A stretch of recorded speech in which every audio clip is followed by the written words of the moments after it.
Assalamualaikum warahmatullahi wabarakatuh. Selamat datang kembali teman-teman di channel Problem Catur. Semoga kita semua diberikan kesehatan dan rezeki yang melimpah oleh Allah Subhanahu wa taala. Amin. Di part yang kelima nih teman-teman. Dari pembukaan catur terbaru yang dimainkan oleh Grandmaster Dunia di turnamen FIDE Grand Swiss 2023 yang saat ini sedang berlangsung. Dimulai dari tanggal 25 Oktober kemarin. Partai pertama ini putih dipegang oleh Ivan Sarik dan hitam dipegang oleh Fabiano Caruana di babak pertama. Dimulai dari E4, C5 dan kuda F3, D6, D4. Pion kali pion, kuda F6 dan kuda C3. Sicilian Najov dimainkan di partai ini. A6 dibalas dengan gajah D3, G6, F3 dan di sini gajah G7. Gajah ke E3, kuda ke D7 dibalas dengan menteri D2. B5 dibalas A4, B4 dengan mengancam kuda. Kuda di sini ke E2. Di posisi ini teman-teman, dari Fabiano Caruana tidak menjaga pion yang di B4, melainkan melangkahkan D5. Pertanyaannya bagaimana jika putih di sini memukul pion? Langkah partai di sini. Dari putih membalas dengan gajah H6. Apa yang terjadi ketika putih memilih untuk memukul pion? Maka di sini datang benteng B8, menteri C3, gajah B7. Pengembangan lebih aktif perwira dari hitam. Kalaupun di sini kuda ke C6 dengan maksud mengancam menteri, akan dipukul oleh menteri. Rokade dilanjutkan dengan gajah kali pion, maka di sini pion kali pion. Tentu lebih dulu di sini pengembangan dari hitam, dan ketika dipukul misalnya, maka akan terjadi seperti ini langkahnya. Kalau dipukul dengan menteri, di sini akan datang cek yang sama-sama kehilangan perwira. Kalaupun ditutup, gajah ini hilang. Kembali ke posisi partai. Di saat posisi D5 ini, langkah partai dari putih memilih untuk mengadu gajah dengan H6. Diterima, dibalas dengan menteri kali gajah, pion kali pion, gajah kali pion. Kuda di sini langsung kali gajah, dibalas dengan pion kali kuda. Menteri C7 dibalas oleh Caruana. Dilanjutkan dengan rokade. Sekilas di sini posisi dari putih sangat settle teman-teman, yang tidak bisa diganggu gugat. Namun di sini dari Caruana membalas dengan kuda F6. Dan di sini langkah yang kurang akurat dimainkan oleh putih. Setelah langkah kuda F6, putih membalas dengan menukar kualitas memukul kuda. Maka diterimalah oleh Caruana teman-teman. Entah apa maksud menukar kualitas, apakah ingin membekukan benteng yang di halapan ini, atau ingin hanya menukar kualitas dan mengambil keuntungan pion. Setelah pion memukul benteng, putih membalas dengan menteri G7 dengan maksud mengancam benteng. F8, di sini menteri kali pion. Memang sekilas di sini teman-teman bahwa perwira dari hitam sedikit beku dengan ditukarnya kualitas tadi. Gajah B7 dibalas oleh Caruana. Kuda F4. Desakan perwira dua kuda ini cukup menyulitkan Caruana untuk bergerak lebih maju mengembangkan perwiranya. Tapi di sini menteri ke-8 teman, mengajak pertukaran, ditolak dengan menteri cek E5, E7 dan menteri ke A5.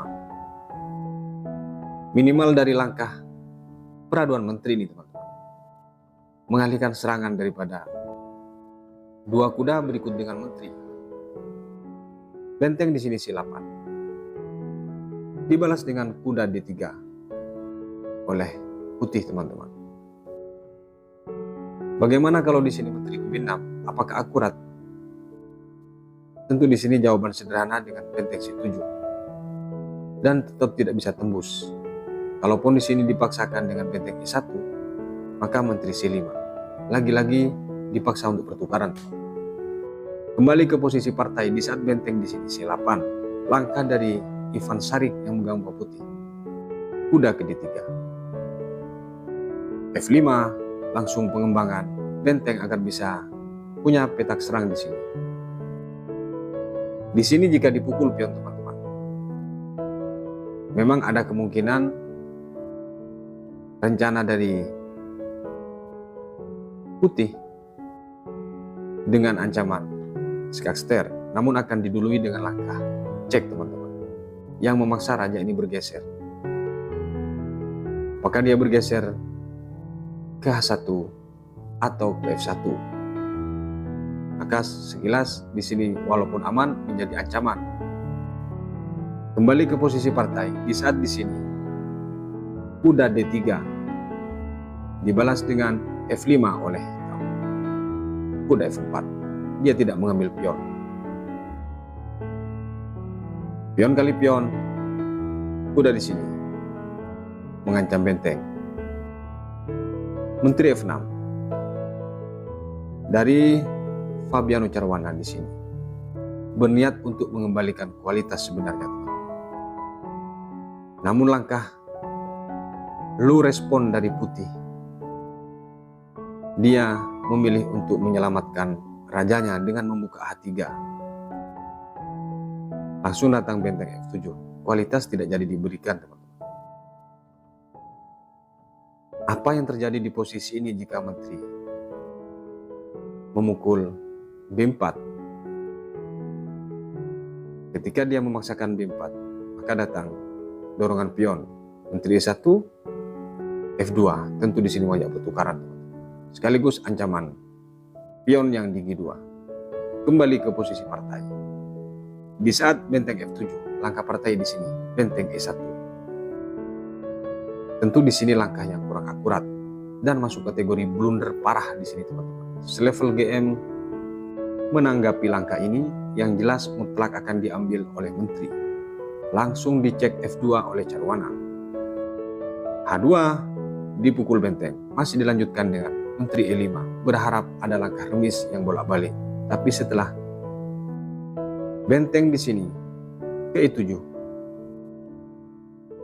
dibalas dengan kuda ke B3, datang lagi menteri F2, dan di sini dari Ivan Sarik langsung menyerah, teman-teman. Kenapa menyerah di posisi ini? Apakah ada kemungkinan remis? Dipastikan sudah tidak ada lagi peluang. Terbaik hanya menteri H8. Akan datang raja D7. Cek sekalipun, maka bisa dipukul. Dipukul, menteri di sini yang memukul. Sisa hanya satu menteri. Tidak mungkin dilanjutkan dan tidak ada celah untuk remis.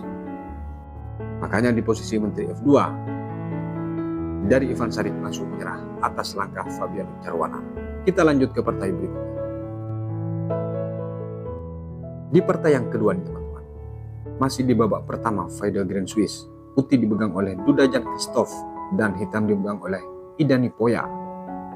Dimulai dari C4 oleh putih, E6, kuda C3, D5, D4, H6, kuda F3, dan dibalas dengan kuda F6. Masuk kategori pembukaan gambit menteri yang ditolak. Gajah F4 dan di sini gajah ke D6. Setelah mengajak pertukaran, diterima oleh putih. Dipukul oleh menteri C5. Menteri ke E7. E3 dibalas dan rokade dari hitam. Posisi yang sangat bagus untuk sementara pertahanan dari hitam, teman-teman. Namun di sini lambat pengembangan perwiranya. Langsung datang B4 dari putih, C6, gajah ke E2, dan A6. Rokade dari putih. Kuda ke D7, A4 langsung. Putih berniat untuk mendobrak dari sayap menteri, teman-teman. E5 tidak mau kalah setar dari hitam, langsung menyerang juga di sentrum, dan di sini menteri C2. E4, kuda ke D2, kuda ke H7 di sini mencoba menyerang dari sayap raja dari hitam, dibalas dengan B5. Di langkah B5 dengan mengajak pertukaran di sini, diabaikan oleh hitam dengan melangkahkan F5. Kuda di sini ke B3, dibalas A5 dan menteri D2. Tetap di sini G5 teman-teman. Dari hitam betul-betul mengabaikan badai pion dari putih yang siap mendobrak di sayap menteri. Di posisi ini dari Duda Christoph teman-teman mengorbankan kudanya dengan ditukar pion, diterima. Namun ternyata di sini bukan hanya sekedar dikorbankan oleh putih, melainkan ingin pion ini semua bisa bebas. Kuda di sini dibuang lagi ke pion dengan memukul pion D5, diterima, dan di sini menteri kali benteng. Tentu secara kalkulasi sama, 2 pion dan 2 kuda juga 1 benteng, secara kualitas tetap sama teman-teman. Dibalas dengan kuda F6, menteri B6, F4. Betul-betul di sini kedua pemain sama-sama mengabaikan serangan. Putih mengabaikan serangan di sayap raja dan hitam mengabaikan serangan di sayap menteri. A5, F3 tetap. Pion kali pion, gajah ke H3 dan dibalas dengan A6. Betul-betul sama-sama mengabaikan serangan dari kedua pemain teman-teman. Di sini pion kali pion. Baru di sini dipukul oleh gajah. Dan di sini pion kali pion. Pion kali pion. Lagi-lagi betul-betul mengabaikan langkah dari kemungkinan promosi di lajur A ini. Hitam menjawab G4. Tetap fokus dengan target di sayap raja. Menteri di sini ke B7 mengajak pertukaran. E6, gajah ke H1. Dibalas dengan kuda di sini G5. A7 tetap. Dan di sini dipaksa dengan kuda F3 cek. Diterima, dipukul oleh pion. Tentu di sini ancamannya adalah mat ketika salah. Memainkan dari putih, datang menteri cek di G4 dan itu mat, tidak bisa ditawar. Namun ternyata dari Duda Christoph sudah menghitung langkah ke arah sana. Dia langsung menyimpan menteri di peta yang memang strategis, yaitu menteri ke B8. Ketika dipaksa cek, tentu terjadi pertukaran yang tidak bisa dihindari. Sementara pion siap promosi 1 langkah. Di posisi ini dari hitam memilih memukul benteng promosi. Dan di sini teman-teman, dari hitam langsung menyerah. Karena tidak ada kemungkinan langkah lanjutan yang bagus. Sementara 2 menteri ini harus ditukar dengan 1 benteng. Sementara setelah dipukul benteng, gajah ini juga harus hilang. Kenapa dia menyerah dari hitam di posisi ini? Langkah terbaik di sini hanya dengan menteri cek G4. Jika itu dilakukan, maka datang pertukaran yang tidak bisa dihindari. Benteng di sini kali menteri dipukul cek F7, maka di sini benteng cek terlebih dahulu, dan ketika A6 maka datang raja memukul gajah. Persiapan promosi pion di C5, sekaligus di sini ada ancaman cek teman-teman. Makanya langsung menyerah dari hitam atas langkah promosi menteri ini. Kita lanjut ke partai berikutnya. Di partai yang ketiga nih teman-teman, putih dipegang oleh Erigasi Arjun dan hitam dipegang oleh Fredrik Savani. Di babak ke-1 masih dimulai dari D4, kuda F6, C4, E6, kuda F3 dan dibalas dengan D5. Pion kali pion dan pion kali pion, kuda ke C3. Ninzu Indian dimulai di partai ini. Gajah ke B4, gajah di sini ke F4 dan dibalas dengan kuda ke E4, mengajak pertukaran sekaligus mendapatkan keuntungan kualitas di sini. Dibalas dengan benteng C1 oleh Arjun, kuda D7, dan kuda ke D2. Setelah mengajak pertukaran di sini, diterima oleh hitam, dipukul oleh menteri, dan C6. A3, gajah ke E7, dibalas dengan E3. Kuda ke F6, persiapan untuk pertukaran di sini maksud daripada hitam, dibalas dengan H4. Rokade dari hitam dan gajah ke D3. G6, di sini langsung dibalas gajah ke G5. Benteng ke E8 dan F3. Raja G7, raja ke D1. Ternyata dari Arjun, teman-teman, dia mengurungkan niatnya untuk rokade, memilih untuk menyerang dengan mendorong pion nantinya. Kuda ke G8. Setelah mengajak pertukaran di sini, dibalas dengan langkah gajah ke F4, membiarkan pion yang di H4 ini dipukul oleh gajah. Diterima tawaran itu oleh hitam. E4, dibalas dengan gajah ke E6. Raja ke C2, H6, dan di sini langsung G4. Tentu di sini sudah menang setar, teman-teman, dari putih untuk serangannya. Dibalas dengan benteng C8, persiapan untuk memajukan pion C5 sekaligus mendobrak pertahanan dari raja. E5, dan di sini C5 tetap. Gajah ke E3, dibalas dengan G5.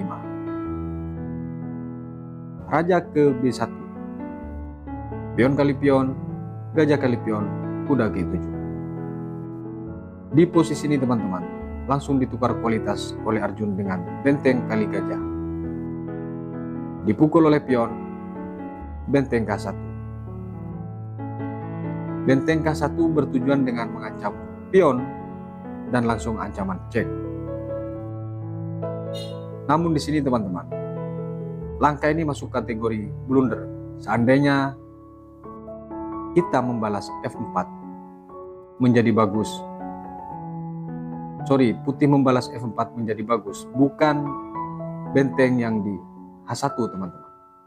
Kembali ke posisi di saat benteng yang dilangkahkan ke H1 oleh Arjun. Kuda di sini ke C6. Ternyata dari hitam lebih blunder lagi, teman-teman. Seharusnya dia mendului serangan tersebut dengan benteng ditukar dengan kuda. Gajah ke F2, dibalas dengan langkah kuda memukul pion langkah partai. Bagaimana kalau di posisi ini H3? Tentu di sini memberikan ruang gerak, dan itu mustahil dilakukan walaupun benteng di sini ke H8. Maka datang gajah ke H4, menjadi mutlak kemenangan untuk putih. Kembali ke posisi di saat gajah F2. Langkah partai di sini kuda kali pion. Gajah di sini kali pion sekaligus mengancam menteri. Dibalas F6. Perhatikan di posisi ini, teman-teman. Dari irigasi Arjun memukul pion H6 sekaligus cek. Kaget mungkin sekilas di saat posisi ini, namun ternyata begitu diperhatikan, rupanya ketika menteri ini diterima oleh raja, maka ancamannya adalah checkmate. Dia tidak menginginkan menteri lagi, melainkan langsung checkmate.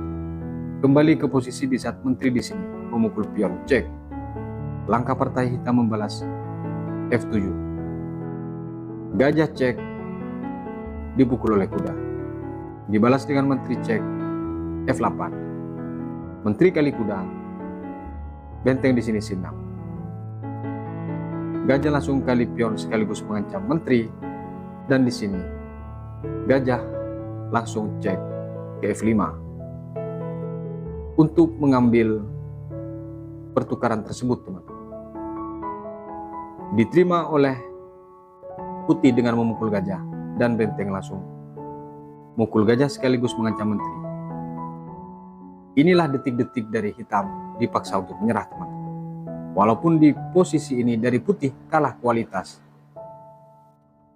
Namun karena serangannya sudah duluan masuk dan susah untuk dibendung, langkah partai di sini Arjun membalas dengan benteng cek H8. Yang mana ketika dia bergeser ke G7, tentu ancaman checkmate. Langkah partai dari hitam membalas dengan Raja E7. Datang di sini kuda memukul pion sekaligus cek, yang mana ketika raja menghindar, benteng ini harus hilang. Langkah partai di sini, karena sudah putus asa dengan tekanan langkah ini teman-teman, hitam membalas dengan langkah menteri memukul kuda. Dan setelah ini satu langkah dari hitam menyerah teman-teman. Dia sudah tidak tertarik dengan menteri ketika dia harus melawan dua benteng. Namun langkah partai dari Arjun membalas dengan langkah benteng kali benteng cek. Dan ini hitam menyerah. Kenapa dia menyerah di posisi ini? Di sini ada dua kemungkinan teman-teman. Terbaik langkah hitam dan dua-duanya harus kehilangan menteri. Yang pertama adalah Raja F7. Jika Raja F7, maka akan datang menteri cek yang dipaksa hitam memukul benteng. Dan ini jelas benteng melawan menteri sekaligus dengan 4 pion.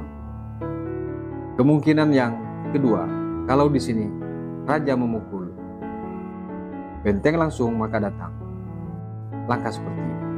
Makanya dari hitam di posisi ini langsung menyerah teman-teman. Kita lanjut ke partai berikutnya. Dan di partai yang keempat nih teman-teman, babak kedua dari Fide Green Swiss, putih dipegang oleh Fabiano Caruana dan hitam dipegang oleh Hans Neumann. Dimulai dari E4, E5, kuda F3 dan kuda C6. Dibalas dengan gajah B5, kuda F6, D3 dan gajah C5. Pembukaan Ruy Lopez dimulai di partai ini. Gajah langsung memukul kuda, dipukul oleh pion H3. Kuda ke D7 dengan maksud menjaga pion E5, kuda C3. Rokade dari hitam, gajah ke E3 mengajak pertukaran, gajah D6, dan di sini putih langsung rokade. Benteng ke E8 dibalas dengan langkah kuda ke D2. Karena hitam menggeser benteng ke E8 bertujuan dengan F5 teman-teman, maka di sini langkah itu diantisipasi oleh putih. Ternyata dia masih bermanuver dengan kuda ke F8, kuda C4 dengan mengancam gajah gelap, kuda G6, dan di sini D4. Tidak jadi memajukan pion F4 dari putih karena kuda sudah menjaga duluan. Gajah ke 6 dengan mengancam kuda. Kuda kali gajah dibalas dengan pion kali kuda dan D5. Setelah mengajak pertukaran paksa di sini, diterima dan dipukul oleh kuda. Menteri ke D7. Dibalas dengan menteri ke D3. Gajah di sini kali kuda dipukul oleh menteri dan di sini kuda ke 7. Menteri ke D3 lagi, D5. Pion kali pion dan di sini menteri kali pion. Mengajak pertukaran di sini untuk menyederhanakan permainan, karena ini bisa berakhir keremis teman-teman. Secara perwira dan pion sama, hanya berbeda kuda dengan gajah. Namun di sini dari Fabiano Caruana memilih untuk benteng digeser ke D1. Dibalas dengan benteng ke D8 dan di sini menteri ke E2. Menteri ke A5, menteri ke G4. Jika di posisi ini menteri ke C7 teman-teman, maka tentu akan datang C3 mengamankan terlebih dahulu dari putih. Kembali ke posisi di saat menteri ke 4. Langkah partai menteri ke 6. Entah apa maksud daripada langkah dari hitam ini teman-teman. Intinya dia untuk menghindari tekanan ancaman ke sayap raja dan akan mengadu paksa perwira tersebut. Benteng kali benteng cek, dan di sini benteng kali benteng. Benteng ke D1. Memaksa pertukaran lagi-lagi dari Fabiano Caruana sekarang. Jika di sini dipukul atau diterima oleh hitam, teman-teman, apa yang terjadi? Akan datang langkah menteri dengan ancaman checkmate. Terbaik hanya kuda ke C6. Maka di sini datang langkah Menteri D7. Lagi-lagi 2 kali ancaman checkmate. Ketika H6, maka tetap Menteri ke8. Dari H7, untung 1 pion. Dan kesempatan dari hitam untuk memukul pion A2 tidak ada sudah, teman-teman. Kembali ke posisi di saat benteng D1. Langkah ini dibalas dengan benteng ke8. Langkah yang kurang tepat tentunya untuk dari hitam, teman-teman. Kenapa dia harus kembali lagi ke posisi itu? Langsung dibalas dengan benteng ke D7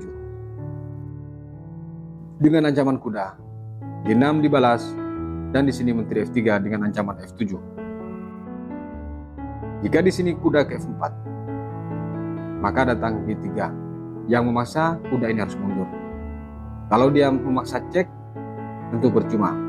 Terbaik misalnya jika Menteri ke G6 untuk mengepin pion tersebut, maka tetap akan dilakukan seperti itu. Setelah dipukul, Menteri kali pion menjadi tetap untung pion, teman-teman. Kembali ke posisi di saat Menteri F3, langkah partai di sini dibalas oleh hitam. Ternyata dia tertarik dengan pion A2. Yang mana langkah pion A2 ini sebenarnya tidak ada tekanan sama sekali, teman-teman. B3 dibalas dengan pelan dan membiarkan pion C2 ini diambil. Ternyata dia membatalkan dengan membalas kuda ke H8. Tetap menjaga F7. Menteri kali pion sekaligus mengancam benteng. Benteng di sini ke 8. Menteri C6 untuk menjaga pion yang di C2. H6. Benteng di sini langsung memukul pion sekaligus mengancam menteri. B1 cek. H2. Benteng di sini ke F8. Dibalas dengan langkah menteri ke C4. Dengan target tetap F7 dari Caruana. Benteng langsung ke D8 lagi. Langkah yang kehilangan target atau kehilangan tempo sudah dari hitam. Akhirnya dia bolak-balik, teman. B4. Benteng ke B8. C3 dan di sini dibalas dengan benteng ke D8 lagi. Dari hitam tentu di sini kehabisan tempo, teman-teman. Kemanapun langkahnya masih dipertanyakan atau kurang berguna karena dia memaksa memukul pion A2 yang mana menteri terjebak untuk menyerang, teman-teman. Jika di sini langkah menteri C7 dilakukan oleh putih, teman-teman, sedikit lebih bagus. Kalaupun di sini benteng ke D1, maka di sini datang langkah menteri cek yang memaksa raja harus bergeser. H7 benteng di sini dengan target kuda. Kalau di sini benteng K1 cek. G3, G6 datang langkah raja F3. H5 cek, E4. G6 cek, F5. Mutlak kemenangan untuk putih, teman-teman. Kembali ke posisi di saat benteng di sini ke D8. Langkah partai di sini menteri ke A2, teman-teman. Dari Caruana betul-betul ingin menyederhanakan permainan, tapi ditolak dengan hitam dengan langkah menteri ke4. B5, langkah laju pion untuk promosi semakin susah untuk dibendung. Raja ke H7 dibalas dengan B6 dan di sini F5. Menteri ke4 lagi-lagi mengajak pertukaran. Bagaimana kalau diterima? Maka datang benteng yang mukul dan F4. Misalnya di sini akan datang gajah ke C5. Walaupun di sini kuda ke F7, benteng terlebih dahulu mengancam kuda. Dan jika ke G6, maka di sini dorongan pion semakin susah untuk dihindari. Kembali ke posisi di saat putih mengajak pertukaran, dibalas dengan benteng menteri di sini ke B1, teman-teman. Kembali ke langkah awal dan sekaligus menjaga dorongan promosi pion. Menteri keempat dengan mengancam benteng D6. E7 dibalas dengan benteng ke G6. Rupanya dia ingin menargetkan G2 untuk cek, teman-teman. Satu langkah dari ini ternyata dari hitam menyerah. Mana langkah yang membuat hitam menyerah? Adalah menteri memukul pion. Di posisi ini dari hitam langsung menyerah, teman.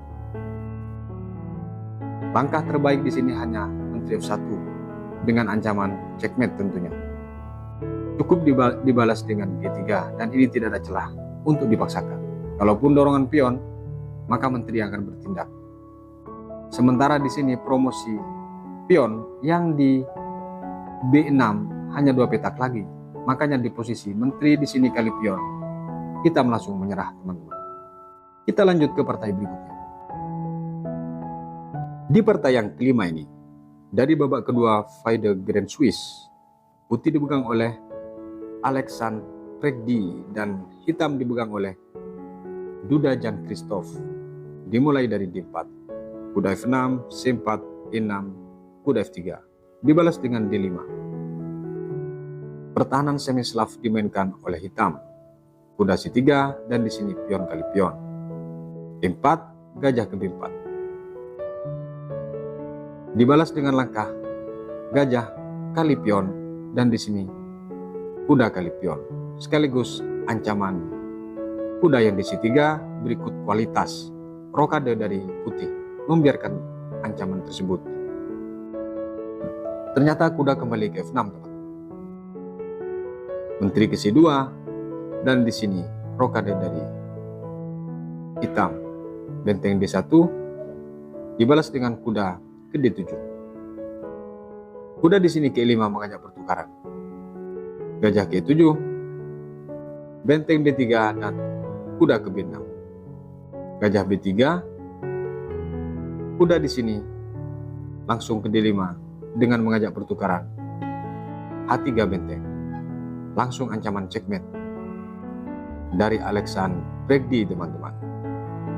F5 dibalas dengan menteri K2 dan di sini menteri K8 mencegah menteri naik ke H5. Gajah D2, A5, A4 dan gajah ke F6. Benteng K1, C6 dan G4. Betul-betul pertahanan dari putih ini, teman-teman, dibongkar sendiri demi melancarkan serangan. Di sini gajah langsung memukul kuda, dipukul oleh pion, gajah ke D7. Dibalas dengan pion kali pion, benteng kali pion, kuda ke E4. Memberikan pion yang di E5 ini, teman-teman. Namun di sini langkah dari hitam tidak langsung memukul pion, melainkan menggeser menteri ke E7. Menteri G4 dan dibalas dengan langkah. Sekarang dipukul pion di E5. Gajah ke C2 akan memaksa serangan ke H7. Dibalas dengan kuda ke C4, ancaman gajah gelap. Gajah G5.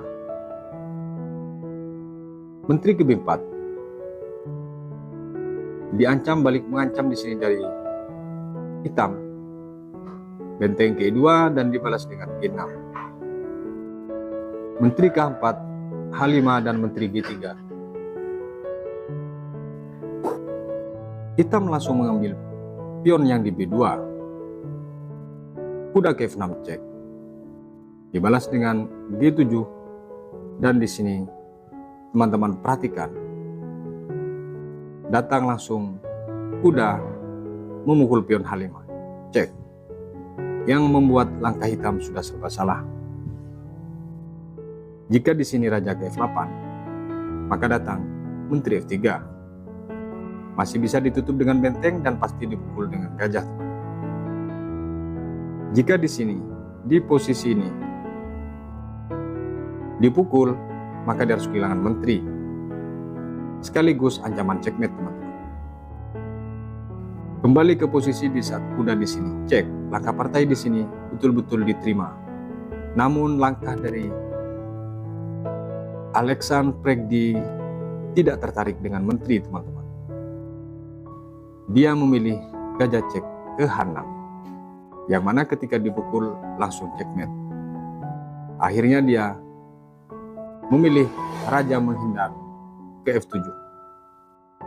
Datang di sini menteri cek G7 dan langsung menyerah. Kenapa menyerah di posisi ini hitam? Karena ancamannya adalah checkmate dan ini pilihannya hanya satu langkah, yaitu raja ke 8. Setelah dia ke 8, maka datang checkmate menteri F8, tidak dengan gajah, teman-teman.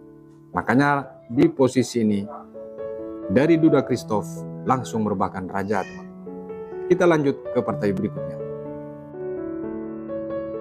Dan di partai yang terakhir, teman-teman, dari Faide Grand Swiss babak kedua, putih dipegang oleh Anton David dan hitam dipegang oleh Erigasi Arjun.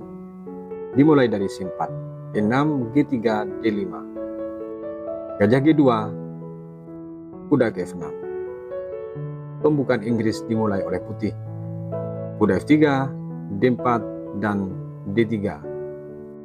Dan hitam membalas dengan varian kuda jika defend dari pembukaan Inggris ini. Kuda C6 dan dibalas dengan rokade oleh putih. Gajah C5, kuda K3, rokade dari hitam. Kuda C2 dengan mengancam 2 kali pion yang di D4. A5, B3 dibalas dengan langkah E5. Gajah ke G5 dengan maksud mengepin kuda dan di sini dibalas dengan H6. Dipukul oleh putih kuda, menteri kali gajah dan A3. Menteri ke-7, menteri C1 dan gajah ke G4. Benteng ke-1 dan dibalas dengan langkah benteng ke-6. B1 benteng, B6 benteng dan kuda ke D2. F5 dibalas dengan langkah gajah cek. Raja ke H8, kuda F3 lagi, menteri di sini ke F6. Di sini, teman-teman, posisi gajah terang dari putih. Sebenarnya terjebak dia. Namun dia belum sadar, masih melangkahkan dengan menteri ke D2. Kuda ke 7 dan dibalas dengan menteri memukul pion A5. Gajah ke D6 dibalas dengan langkah kuda ke B4. Dipukul oleh benteng untuk mendapatkan gajah terang dari putih dan diterima oleh putih, teman-teman. Setelah C6 dia baru sadar bahwa gajah dia terjebak. Menteri ke B6 mencoba melirik pion B7. Dipukul gajah dan di sini C5. Setelah mengancam gajah gelap dari hitam, gajah ke B8. Putih langsung menukar menteri dan di sini dipukul oleh pion. Perhatikan, teman-teman, 5 pion menguasai petak sentral atau petak sentrum. Benteng ke A1 dan di sini F4. Diabaikan di sini oleh putih dengan tetap naik benteng ke A8. Dibalas dengan pion kali pion kali pion, gajah ke D7. Untuk mencegah laju pion yang di B, yang di C, teman-teman. Benteng di sini ke A1, raja G7 dan raja ke F2. Kuda ke F5 dan dibalas dengan benteng ke A5. Bertujuan untuk mendesak gajah terang dari hitam dengan mendorong pion B5, tapi didului oleh hitam dengan pion E4. Kuda ke H4 mengajak pertukaran, diterima. Dipukul oleh pion, raja di sini ke F7. Dibalas dengan B5. Tentu di sini desakan pion ini, teman-teman, tidak berarti apa-apa ketika tetap dimajukan akan dipukul oleh pion. Langkah partai di sini dari hitam membalas dengan benteng G8. Pion kali pion dan pion kali pion. Benteng di sini ke A7. dengan maksud mengancam pion sekaligus mengepin gajah dan akan mendapatkan gajah, teman-teman. Di posisi ini langsung dipukul pion A7, benteng A7 maksudnya dipukul, dan di sini gajah ke H3, teman-teman. Tujuan dari putih menukar kualitas tersebut dengan maksud bisa mempromosikan pionnya, namun itu sudah dihitung oleh Arjun Irigasi tentunya, teman-teman. Dibalas dengan C6 yang memaksa hitam harus kehilangan pion raja ke-6 dengan langkah santai bahwa itu tidak mungkin terjadi promosi, teman-teman. C7 masih dipaksakan, dibalas dengan E3 cek, langkah yang sangat sederhana. Jika di sini ke E1, teman-teman, maka tentu langsung checkmate. Kembali ke posisi di saat cek E3, langkah sederhana dari Irigasi Arjun. Satu pilihan terbaik hanya raja ke F3, dan ternyata langkahnya juga checkmate, teman-teman. Setelah satu langkah dari ini, putih menyerah. Kemana langkah dari Arjun Irigasi adalah raja ke-5. Putih langsung merebahkan raja, walaupun di sini siap mempromosikan perwiranya, tapi ancaman adalah checkmate. Kemanapun posisi dari putih, di sini tetap checkmate, teman-teman. Misal dia tetap memukul pion dengan benteng, maka dengan gajah G2 langsung checkmate. Luar biasa Irigasi Arjun. Dengan langkahnya yang cukup menjadi bahan evaluasi, apakah mungkin karena kehebatan dari Irigasi Arjun, atau mungkin elo rating dari Anton David sangat jauh dari Irigasi Arjun. Semoga bermanfaat untuk insan catur. Sampai berjumpa di video berikutnya. Wassalamualaikum warahmatullahi wabarakatuh.